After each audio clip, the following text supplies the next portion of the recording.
Satu ketika saya sedang membersihkan halaman dan sampai ke perbatasan rumah dari yang disewa oleh pejabat ini. Sementara saya sedang menyapu, tiba-tiba Bapak Ibu Saudara, pejabat ini memutar sebuah lagu. Nah, saya tidak tahu lagu apa yang beliau putar, saya tidak tahu, saya juga tidak mudeng, ya. Tetapi saya ingat betul ketika saya pertama kali mendengar lagu itu saya merasa di dalam hati saya ini ada sesuatu gitu. Ada sesuatu yang adem, ada sesuatu yang tenang, ada sesuatu yang menyenangkan. Begitu Bapak Ibu Saudara-saudara. Sehingga akhirnya saya mencoba untuk mendengarkan lagu yang diputar itu dari awal sampai akhir. Bapak Ibu, saya dengarkan. Dan saya betul-betul merasakan bagaimana lagu itu bisa membangun diri saya dan memberikan kesenangan. Sebab saat itu kan belum tahu damai sejahtera itu apa. Saya belum tahu Bapak Ibu Saudara.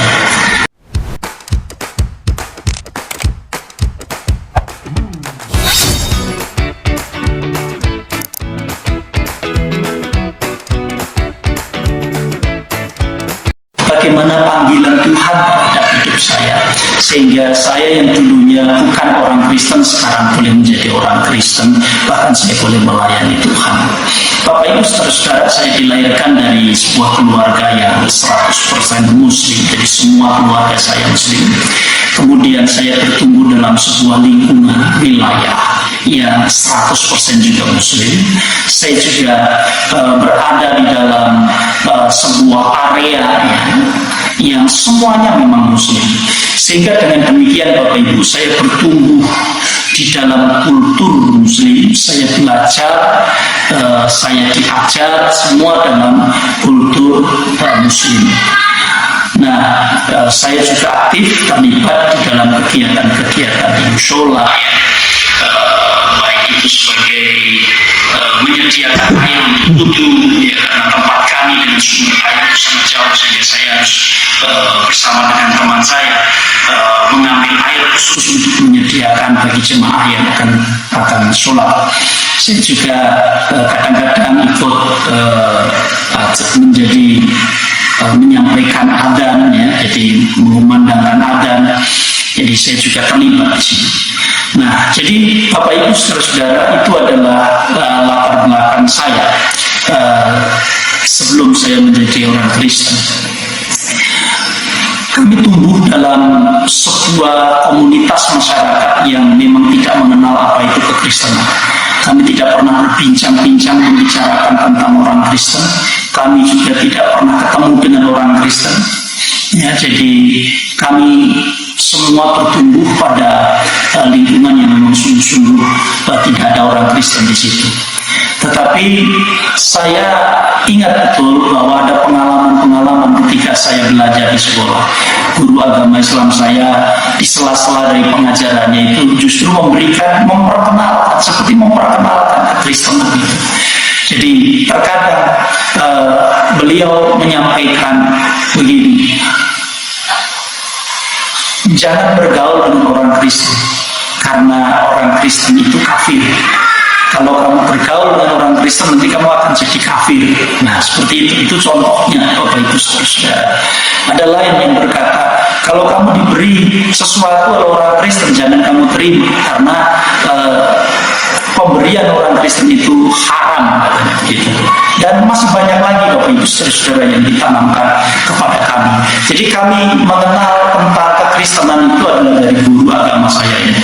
Tetapi mengenal dengan cara yang salah, gitu ya. Jadi mengenal dengan cara yang salah. Meskipun demikian Bapak Ibu Saudara, sekali lagi kalau Tuhan memanggil kita, maka panggilan Tuhan itu tidak bisa dibendung dengan cara apapun, ya, dengan cara apapun. Ya, karena panggilan Tuhan itu adalah luar biasa. Ya.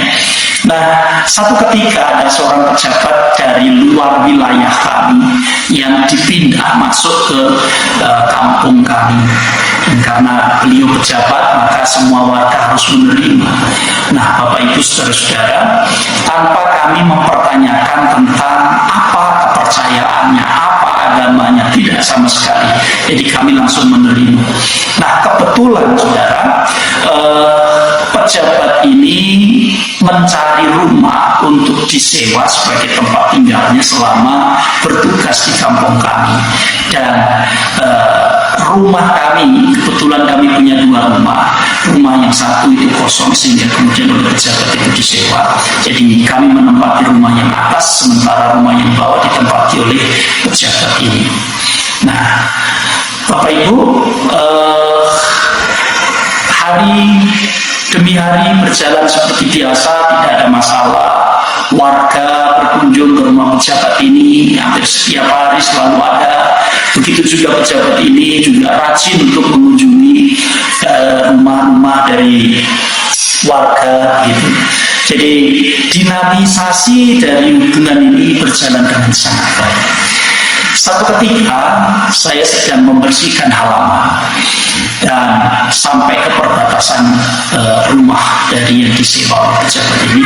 Sementara saya sedang menyapu, tiba-tiba Bapak Ibu Saudara, pejabat ini memutar sebuah lagu. Nah, saya tidak tahu lagu apa yang beliau putar, saya tidak tahu, saya juga tidak mudeng ya. Tetapi saya ingat betul ketika saya pertama kali mendengar lagu itu saya merasa di dalam hati saya ini ada sesuatu gitu.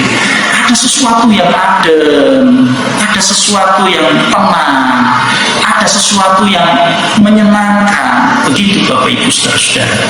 Sehingga akhirnya saya mencoba untuk mendengarkan lagu yang diputar itu dari awal sampai akhir, Bapak Ibu. Saya dengarkan. Dan saya betul-betul merasakan bagaimana lagu itu bisa membangun diri saya dan memberikan kesenangan. Sebab saat itu kan belum tahu damai sejahtera itu apa. Saya belum tahu Bapak Ibu Saudara. Nah, setelah itu saya kok kayak merasa apa ya? Kepengen terus mendengar gitu, sehingga saya mencari-cari waktu kapan lagu itu diputar lagi, kapan waktu lagu itu diputar lagi gitu. Karena nggak mungkin kan saya ngomong sama pejabat ini, bertanya atau minta, Pak tolong putar lagi lagu itu, kan nggak mungkin. Saya orang Muslim kan Bapak Ibu. Jadi saya hanya menunggu kalau lagu itu diputar. Nah, maka saya akan mencari cara untuk saya bisa berada di halaman saya itu, untuk saya bisa mendengarkan lagu itu, menikmati lagu itu dengan kegiatan-kegiatan, misalnya entah nyapu, entah saya harus melakukan kegiatan apa, supaya orang tidak tahu bahwa sebenarnya saya sedang menikmati lagu itu gitu. Nah, kalau sudah selesai lagunya, saya akan masuk ke rumah lagi Bapak Ibu. Begitu seterusnya, berkali-kali saya dengar Bapak Ibu, bukan hanya sekali 2 kali, bukan hanya sebulan 2 bulan, setiap kali lagu itu disetel, saya berusaha untuk bisa mendengar lagu itu Bapak Ibu. Walaupun saya tidak tahu lagu itu lagu apa, tapi yang saya tahu adalah ketika saya mendengar lagu itu, saya merasa senang, itu saja Bapak Ibu. Sampai akhirnya saya selesai sekolah, dan karena saya harus melanjutkan sekolah saya dan di kampung kami tidak ada, maka kami beserta dengan keluarga ini memutuskan untuk pindah ke kota, dan kami meninggalkan kampung halaman kami. Ketika kami ada di kota, kami tentu berhubungan dengan komunitas yang baru, orang-orang yang baru, lingkungan yang baru Bapak Ibu Saudara. Dan saya mengenal banyak orang yang dalam lingkungan saya itu. Nah, satu ketika Bapak Ibu Saudara, ada kakak kelas saya yang menghampiri saya. Dia berkata begini pada saya, Markus, mau nggak kamu ikut saya? Saya bilang, ikut kemana Kak? Ikut ke gereja. Waktu itu saya masih agak kaget juga, ke gereja. Ya, terus ngapain saya ke gereja? Ya, ikut saya saja. Nah, akhirnya saya berkata, ya sudah, kalau begitu saya ikut. Dan Akhirnya saya ikut. Hari Minggu pagi saya sudah dijemput oleh kakak kelas saya untuk saya beribadah bersama-sama dengan dia. Dan saya datang bersama dengan kakak kelas saya ini terlambat. Sebab jarak antara gereja dengan rumah kami adalah cukup jauh, sekitar 2 km, dan kami harus berjalan kaki ya, sehingga kami telat sampai di gereja. Nah, ketika kami masuk di gereja, kemudian kakak kelas saya mulai berdoa. Saya belum berdoa karena saya tidak bisa berdoa, belum tahu Bapak Ibu. Saya juga masih asing di gereja. Nah, lalu kemudian ibadah selesai, berdoa dan seterusnya, kemudian masuk di dalam puji-pujian. Nah, betapa kagetnya saya Bapak Ibu saudara-saudara, karena ketika saya mendengar lagu pertama dinyanyikan, ternyata lagu itu sama persis dengan lagu yang saya dengarkan ketika saya masih ada di kampung. Saya kaget Bapak Ibu. Saya berkata, kok sama dengan yang dinyanyikan? Sehingga akhirnya apa Bapak Ibu saudara-saudara? Seperti nyambung. Walaupun saya belum pernah ke gereja, tapi karena saya sudah biasa mendengar lagu ini, kemudian saya tidak asing lagi untuk saya mengikuti ibadah itu. Jadi ketika nyanyi, walaupun awal-awalnya sambil malu-malu gitu Bapak Ibu ya, nah saya akhirnya mulai belajar ikut tepuk tangan, ikut nyanyi gitu Bapak Ibu saudara-saudara. Ada OHP di sana, ya waktu itu masih OHP, belum LCD ya. Lalu kemudian saya ikut mencoba menyanyi, belajar menyanyi sedikit Bapak Ibu, sedikit saya nyanyi. Karena kan lagu-lagunya saya sudah tahu, sudah sering mendengar. Tinggal syairnya saja yang saya perlu menghafal gitu Bapak Ibu. Jadi saya mulai ikut menyanyi Bapak Ibu, saya ikut menyanyi. Nah, ketika saya mulai ikut menyanyi itu tanpa saya sadari Bapak Ibu saudara-saudara, air mata saya ini keluar. Sembari saya menyanyi itu, air mata saya keluar. Saya merasakan sungguh-sungguh Bapak Ibu satu perasaan yang begitu sukacita yang luar biasa, lebih daripada apa yang saya rasakan selama saya ada di kampung. Kenapa? Sebab ketika saya ada di kampung, saya hanya mendengar Bapak Ibu. Tapi sekarang saya tidak hanya sekedar mendengar, tapi saya punya kesempatan untuk saya bisa ikut menyanyi. Karena itu ketika saya menyanyi, saya menikmati apa luar biasa sukacita saya. Ya. Nah, setelah selesai ibadah, kami pulang bersama dengan kakak kelas saya diantar sampai di rumah. Nah, di tengah jalan kakak kelas saya ini berkata, mau nggak kalau minggu besok ikut ke gereja lagi? Ya, namanya orang baru Bapak Ibu ya, saya jadi malu-malu gitu. Jadi saya bilang kepada dia, ya cobalah nanti saya kabari, kalau saya pengen ikut ya saya ikut, kalau enggak ya enggak gitu. Padahal sebenarnya dalam hati saya pasti pengen gitu, pasti. Akhirnya hari Rabunya kakak saya menghampiri saya dan bertanya, gimana Dik, jadi ikut enggak? Saya jawab, oh ya saya ikut kan, minggu besok ya.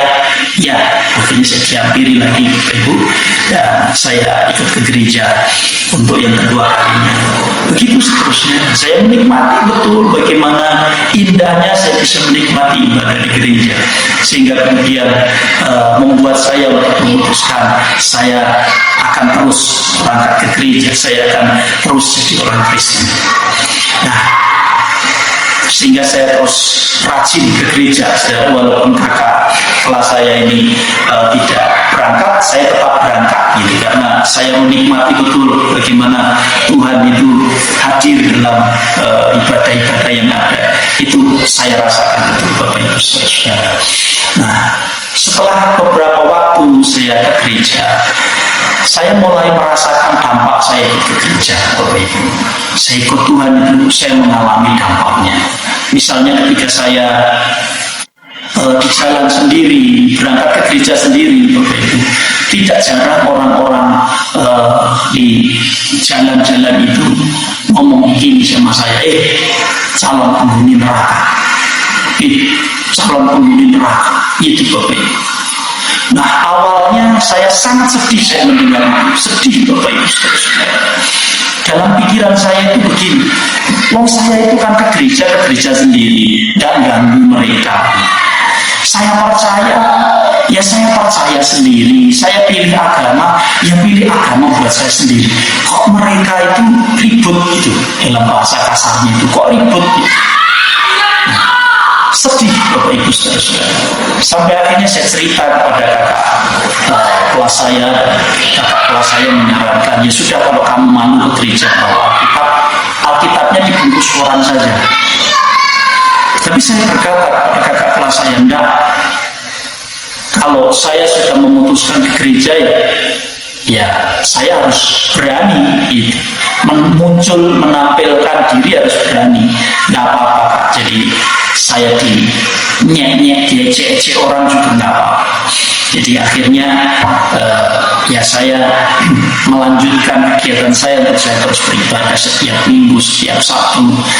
Lalu kemudian ya sering sudah saya menerima ejekan itu, saya sering.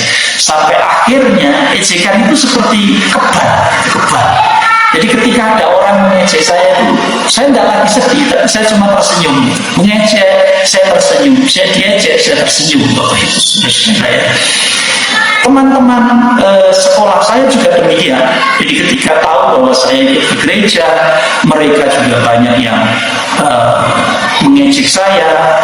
Bahkan kakak-kakak kelas saya sering berkata begini, Gus, kalau kamu ikut ke gereja, besok kamu akan jadi penghuni neraka. Kamu masuk neraka, kamu dibakar ke neraka. Nah, itu sering saya dengar itu Bapak Ibu Saudara. Dari kakak kelas yang satu, nanti kakak kelas yang lain, gitu. Katakan di sekolah itu kan, ya sebagian besar kan juga orang muslim Bapak Ibu ya.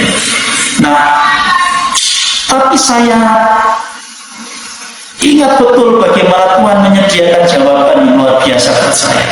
Saya tidak tahu dari mana sumbernya Bapak Ibu, tapi setiap kali ada orang yang ngomong seperti itu, saya selalu ngomong begini, saya selalu jawab begini, tidak apa-apa Mas, saya masuk neraka, tidak apa-apa, yang penting saya bersama-sama dengan Yesus. Sebab kalau saya bersama-sama dengan Yesus, walaupun saya masuk neraka itu akan berubah jadi surga buat saya.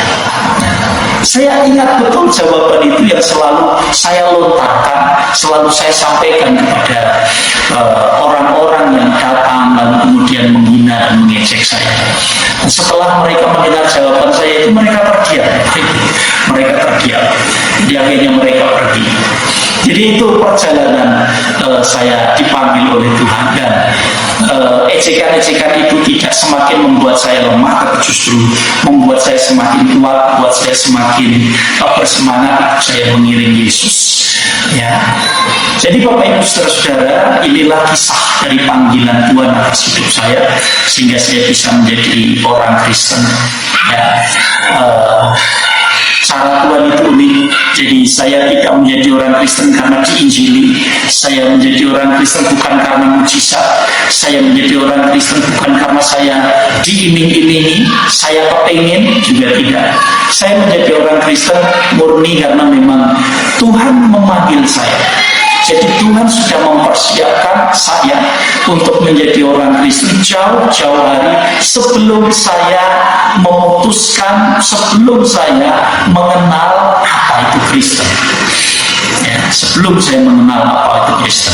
Sehingga ketika saya pindah ke kota, lalu ada orang yang mengajak saya ke gereja, nah ternyata itu adalah waktu di mana Tuhan menyampaikan maksudnya atas hidup saya, sehingga langsung nyambung, dan itu membuat saya kemudian kerasan untuk menjadi orang Kristen, walaupun menjadi orang Kristen tentu tidak mudah. Nah, Bapak Ibu Saudara, tahun 94 saya memutuskan untuk saya masuk ke sekolah teologi untuk menjadi seorang hamba Tuhan, dan saya boleh melayani Tuhan sampai dengan hari ini. Jadi mungkin hampir 26 tahun saya berada di dalam bidang pelayanan, dan selama saya melayani ada begitu banyak pengalaman-pengalaman saya berinteraksi dengan jemaat-jemaat. Nah, pengalaman inilah Bapak Ibu yang pada akhirnya juga akan saya bagikan melalui channel ini, ya. Tetapi yang saya mau garis bawahi pada bagian ini adalah bahwa panggilan Tuhan itu unik. Kalau Tuhan memanggil seseorang, nggak ada orang yang bisa menghentikan dan membendungnya. Karena apa? Karena Tuhan selalu punya cara yang rahasia. Makanya kenapa Tuhan Yesus mengajarkan kepada kita supaya kita ini berdoa bagi orang-orang, semua orang. Bahkan Yesus berkata kepada orang yang berbuat jahat kepada kita sekalipun. Dia berkata, janganlah membalas kejahatan dengan kejahatan, kasihilah musuhmu dan berdoalah untuk orang yang menganiaya kamu. Kenapa? Sebab jangan-jangan orang yang menganiaya kita, orang yang memusuhi kita, orang yang membenci kita, satu ketika mereka dipanggil Tuhan dan mereka bisa menjadi bagian di dalam kita. Sama seperti Paulus, orang yang membenci kekristenan, orang yang bahkan menganiaya orang Kristen, membunuh orang Kristen, tapi pada akhirnya menjadi tokoh yang luar biasa di dalam kekristenan. Jadi Bapak Ibu, saudara-saudara, hal itu juga sama dengan kita. Makanya Tuhan minta supaya kita ini terus berdoa. Bagi siapapun Bapak Ibu, ya, bagi saudara, bagi keluarga, bagi siapapun juga doakan supaya Tuhan memanggil mereka. Sebab kalau Tuhan memanggil mereka, walaupun mereka mungkin berkata tidak akan, tapi pada suatu ketika Tuhan akan membuktikan panggilan itu dan membawa mereka datang tersyukur di kaki Yesus sama seperti itu.